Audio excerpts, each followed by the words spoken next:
چند دن پہلے میری اطلاع میں آیا کہ فیصل آباد جہاں ختم ہوتا ہے وہاں ایک گاؤں ہے، اور اس گاؤں کی ہسٹری یہ 1902 میں بنا تھا۔ میاں صاحب اس گاؤں میں 95% نمازی ہیں، 95% لوگ نماز پڑھتے ہیں۔ دوسری بات یہ ہے کہ اس گاؤں میں کہیں ڈھول ڈمکا نہیں ہوتا، ساری شادیاں مسجد میں نکاح ہوتا ہے، پورے گاؤں میں سگریٹ نہیں ملتا جی، پورے گاؤں میں کسی کے گھر سے ٹی وی کی آواز باہر نہیں آتی۔ گاؤں شاید واحد گاؤں ہوگا جو عشر دیتا ہے۔ دکھ کے ساتھ کہہ رہا ہوں، ہمارا بی ایس اسلامیات پڑھنے والے بچے کو بھی عشر کا نہیں پتا، زکوٰۃ کا پتا ہوتا ہے، وہ گاؤں عشر دیتا ہے۔ میں لاہور سے اسپیشلی، ایک ہمارے بزنس مین دوست تھے، وہ کراچی سے لاہور آئے، ہم دونوں سنڈے کو صبح ڈرائیو کر کے اوڈم والا میں چلے گئے۔ اوڈم والا جو ہے وہ بالکل اینڈ، اس کے بعد شروع ہو جاتا ہے ٹوبا ٹیکسی۔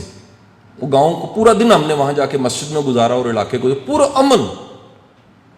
بٹ صاحب جب ریسرچ کی ہم نے، اب سوال یہ تھا کوئی ٹریننگ پروگرام ہوا ہے، کوئی تبلیغی جماعت آئی ہے، ایسا کیا ہوا ہے کہ یہ سب کے سب نمازی ہو گئے ہیں؟ انہوں نے کہا جی اس کی وجہ ہے۔ وجہ کیا ہے؟ کہتے ہیں یہ گاؤں جب آباد ہوا تھا تو 100 سال پہلے انڈیا کا ایک گاؤں ہے روپڑ۔ روپڑ سے کچھ بزرگ یہاں پر ہجرت کر کے آ گئے تھے، انہوں نے لوگوں پہ محنت کی، اور ان سب کا ماننا یہ تھا، جو میں ماننے والی بات بتانے لگوں، یہ آفاقی پرنسپل ہے۔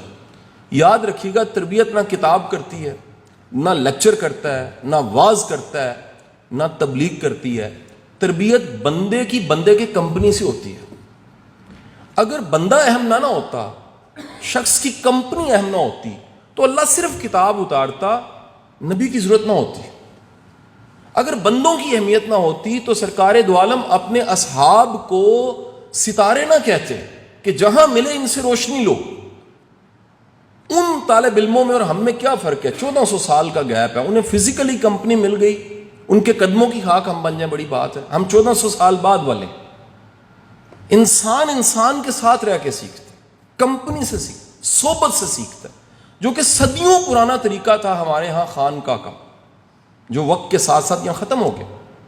اور خانقاہ کیا تھی کہ آپ کے ساتھ کو بڑا استاد، کو مرشد وقت گزارے، آپ اس سے صرف ابو بن ادم اور لاگرتھم نہ سیکھیں، آپ اس کی عادات دیکھیں، اٹھتا کیسے ہے، بیٹھتا کیسے ہے، انداز کیا ہے، طور طریقہ کیا ہے، ورتن کیسا ہے۔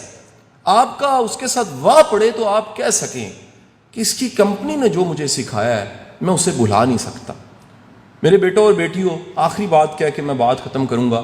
آج سے 15 یا 20 سال بعد جو کچھ آپ یو ای ٹی میں پڑھ رہے ہیں، جو آپ کالج میں آپ نے پڑھا، جو اسکول میں پڑھا، جو ہم سے پڑھا، جو گورنر ہاؤس میں آپ نے آ کے سیکھا، جو فاؤنڈیشن آپ ہفتے 10 دن بعد آتے ہیں سیکھتے ہیں، یقین کیجئے شاید وہ سبجیکٹ فزکس، کیمسٹری، میتھس اور آج کی آرٹیفیشل انٹیلیجنس آپ کو بھول جائے گی، لیکن سب مان جائیے کہ 20-25 سال بعد شاید مرنے تک بھی بندے کو رویہ نہیں بھولتا، ایٹیچیوڈ نہیں بھولتا۔